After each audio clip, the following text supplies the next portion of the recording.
सच्चिदानन्दरूपाय विश्वोत्पत्त्यादिहेतवे तापत्रयविनाशाय श्रीकृष्णाय वयं नुमः।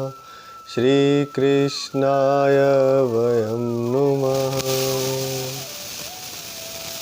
भक्तवांछा कल्पतरु शरणागत वत्सल भक्त वत्सल भगवान श्री कृष्ण जी के चरणों में प्रणाम करते हुए और उनके साक्षात शब्द में स्वरूप श्रीमद् भागवत महापुराण के चरणों में प्रणाम करते हुए साथ ही साथ दिव्य विभूतियों, सनकादि ऋषियों, नारद जी, व्यास जी, सुखदेव जी, श्री गणेश जी, श्री हनुमान जी, माँ सरस्वती सभी को प्रणाम करते हुए और उनसे प्रार्थना करते हुए कि वे हमारे माध्यम से स्वयं ही इस कथा का प्रचार प्रसार रसिक जनों में, भक्त जनों में, प्रेमी जनों में करें। कल हमने देखा कि नारद जी के चले जाने पर व्यास देव जी ने अपने आश्रम में जाकर के आचमन किया और विचार किया और समझा कि भागवत की रचना करनी चाहिए जो कि भक्ति को देने वाला है। उसका कारण ये था कि जीव त्रिगुणात्मक माया को सत रज और तम को जीव अपने को त्रिगुणात्मक समझता है और इसी कारण से सारे अनर्थों को भोगता है, सारे दुखों को भोगता है। और इसका एकमात्र उपाय है भक्ति योग। अगर भक्ति योग में कोई प्रतिष्ठित हो जाए तो वह त्रिगुणात्मक माया के कारण होने वाले अनर्थों को नहीं भोगेगा, वह शांति को प्राप्त होगा। और भक्ति योग किससे आएगा? वह आएगा भगवान की लीलाओं के श्रवण से। इसलिए उन्होंने भागवत की रचना की और यही भागवत उन्होंने अपने पुत्र श्री सुखदेव जी को भी पढ़ाया और समझाया। ये कहते हैं कि हे शौनक जी, अब मैं अराज ऋषि परीक्षित के जन्म और पांडवों के स्वर्गारोहण, मोक्ष प्राप्ति आदि की कथाएं कहता हूँ, क्योंकि इन कथाओं से ही भगवान श्री कृष्ण जी की लीलाओं का उदय होता है। कहते हुए कहते हैं कि जब कौरवों और पांडवों के युद्ध के अंत में भीमसेन की गदा के प्रहार से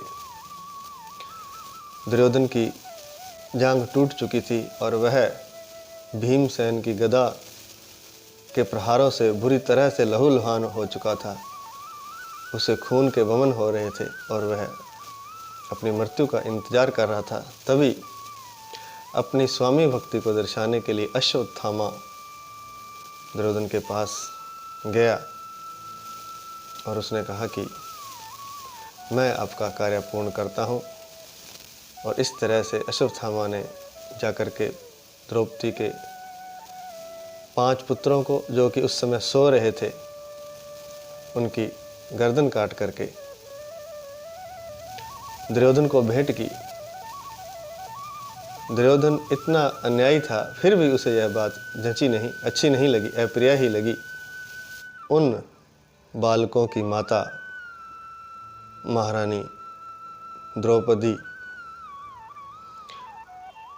बेहाल हो गई, व्याकुल हो गई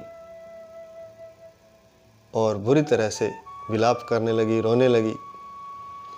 तब अर्जुन ने द्रौपदी को सांत्वना दी और कहा, मैं तुम्हारे आंसू तभी पोंछूंगा जब मैं अपने गांडीव धनुष के बाणों से उस ब्राह्मणाधम नीच का सिर काटकर तुम्हें भेंट नहीं कर देता, और तब तुम पुत्रों की अंत्येष्टि क्रिया के बाद उस पर पैर रखकर स्नान करना। ऐसी सांत्वना देते हुए अर्जुन ने भगवान श्री कृष्ण का साथ लिया। इस प्रकार अर्जुन ने द्रौपदी को अपनी मीठी और विचित्र वाणी से सांत्वना दी और भगवान श्री कृष्ण की सलाह ली तथा भगवान श्री कृष्ण को सारथी बनाया और अपना कवच धारण करके गुरुपुत्र अश्वत्थामा को मारने के लिए वे उसके पीछे दौड़े। उस आतताई को समाप्त कर देना चाहते थे, क्योंकि शास्त्रों में लिखा है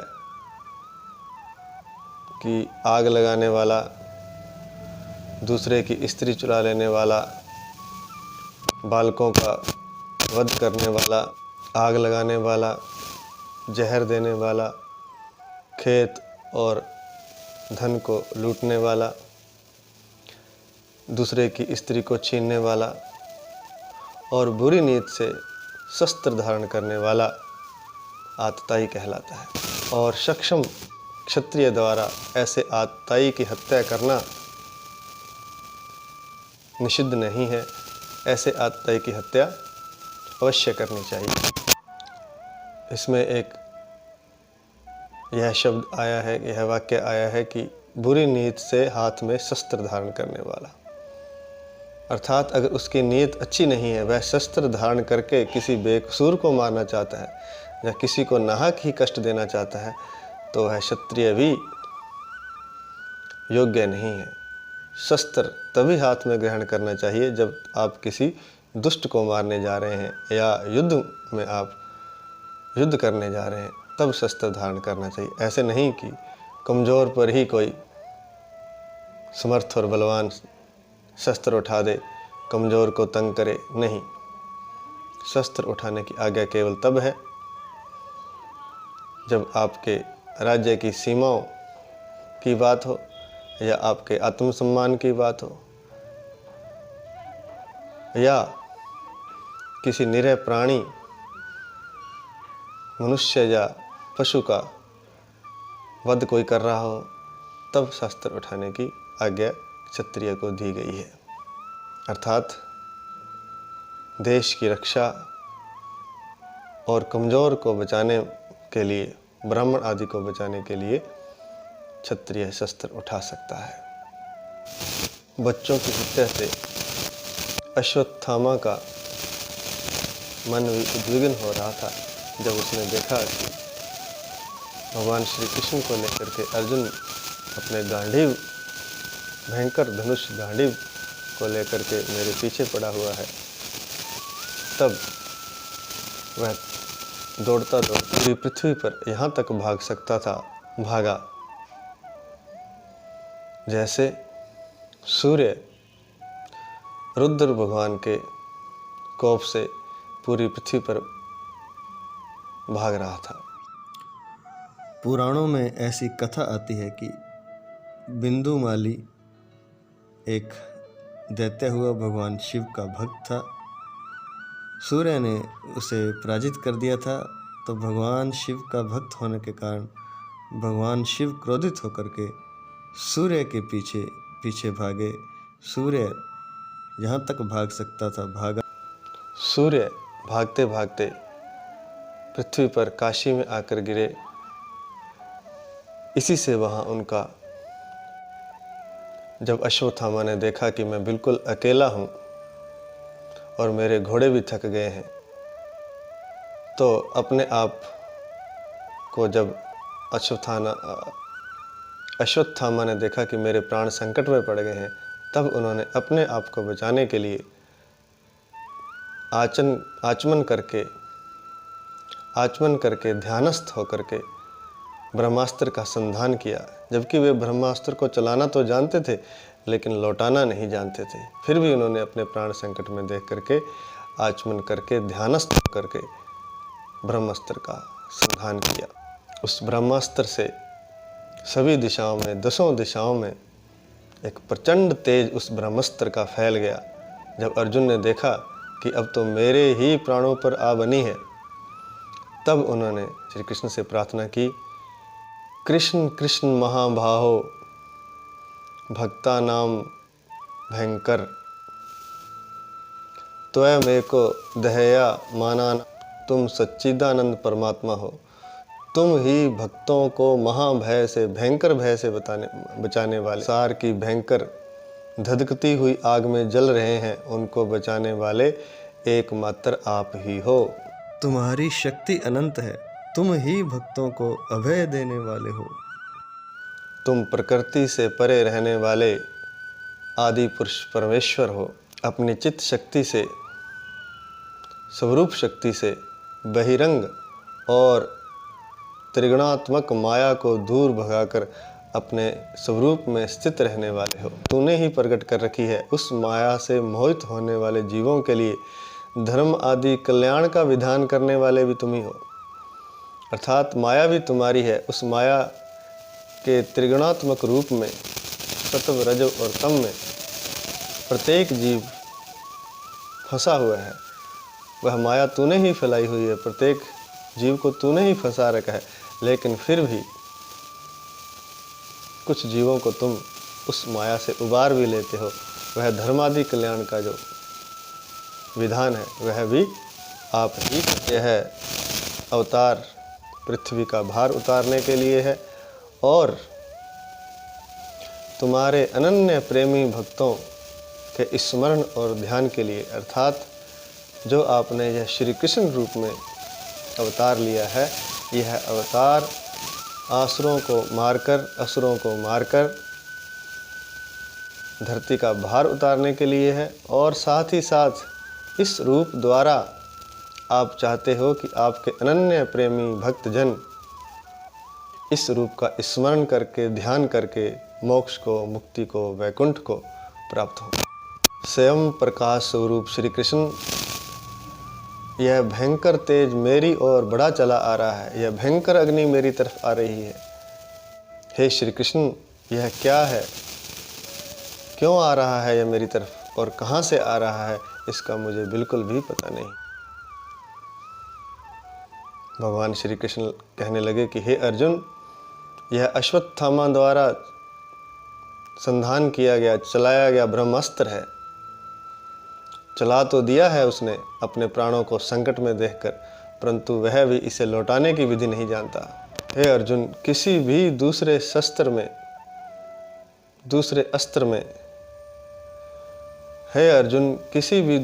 अस्त्र में इसको बुझाने की शक्ति नहीं है। किसी भी दूसरे अस्त्र में इसे दबाने की शक्ति नहीं है। हे अर्जुन, तुम तो शस्त्रास्त्र विद्या को भली भांति जानते हो, इसलिए अब तुम भी ब्रह्मास्त्र का उपयोग करो। ब्रह्मास्त्र के तेज से, ब्रह्मास्त्र की अग्नि से ही इस प्रचंड अग्नि को बुझाया जा सकता है, अन्य कोई उपाय नहीं है। अर्जुन तो विपक्षी वीरों को मारने में बड़े प्रवीण थे। भगवान की बात सुनकर के उन्होंने आचमन किया और ब्रह्मास्त्र का संधान किया। भगवान श्री कृष्ण की परिक्रमा करके ब्रह्मास्त्र को उन्होंने चला दिया। वाणों से वेष्टित जब दोनों ब्रह्मास्त्र एक दूसरे से टकराए तो भयंकर अग्नि पैदा हो गई। जैसे प्रलयकालीन सूर्य प्रचंड हो गया हो और प्रलय करना चाहता हो, ऐसी अग्नि पैदा हुई और वह अग्नि चारों दिशाओं में फैलने लगी। वह रुक नहीं रही थी, क्योंकि दो ब्रह्मास्त्र जब टकराए तो अग्नि दुगनी हो गई और दुगनी होकर वह फैलने लगी चारों दिशाओं में। यह ऐसा ही समझें कि जैसे किसी ने दो एटम बम जैसे टकरा गए हों। इस तरह से भयंकर तेज, भयंकर अग्नि प्रकट हुई और वह चारों दिशाओं में फैलने लगी। तीनों लोकों को जलाने वाली दोनों ब्रह्मास्त्रों के संयोग से उत्पन्न हुई वह प्रलयकालीन अग्नि जब प्रजा को जलाने लगी, तब उन्होंने यही सोचा कि यह पृथ्वी की प्रलय का समय आ गया है। उन्होंने उस अग्नि को प्रलयकालीन सांवर्तक अग्नि ही समझा। वह अग्नि इतनी भयंकर थी कि वह तीनों लोकों को जलाने लगी। तो भगवान की आज्ञा से अर्जुन ने उन दोनों ब्रह्मास्त्रों को लौटा लिया। अर्जुन की आंखें क्रोध के मारे लाल लाल हो रही थी। उन्होंने झपट कर उस क्रूर आतताई अश्वत्थामा को पकड़ लिया और उसी प्रकार बांध लिया जैसे कोई पशु को रस्सी से बांधकर ले चलता है। अश्वत्थामा को जब बलपूर्वक बांधकर अर्जुन शिविर की ओर ले जाने लगा, तब श्री कृष्ण भगवान ने कुपित होकर के इस प्रकार कहा, हे अर्जुन, इस ब्राह्मणाधम अश्वत्थामा को छोड़ना उचित नहीं है, इसे मार ही डालो, क्योंकि इसने सोए हुए बालकों की हत्या की है, इसने अपराध किया है। भगवान श्री कृष्ण कहते हैं कि जो धर्मवेता पुरुष होते हैं, जो धर्म पर चलने वाले होते हैं, वे सोए हुए को, बालक को, स्त्री को, विवेक ज्ञान शून्य व्यक्ति को कभी नहीं मारते, और रथहीन को, पागल को, मतवाले को और शरणागत को तथा भयभीत शत्रु का कभी वध नहीं करते हैं। बड़ी महत्वपूर्ण बात है इस सनातन धर्म की, क्या ही बात की जाए। ऐसे धर्म भी भारत में पैदा हो गए जो मात्र धर्म के लिए मारना, बस अपने धर्म के लिए दूसरों को मार डालो, यही उचित समझते हैं। लेकिन यहाँ पर मारने में भी नियम है, जिसे पता नहीं कि उसे मारा जा रहा है, असावधान है, उसे नहीं मारना। जो पागल है, जिसकी बुद्धि काम नहीं करती, उसे नहीं मारना। जो विवेक शून्य है, जिसे ज्ञान नहीं है कि क्या सही क्या गलत, उसे भी नहीं मारना।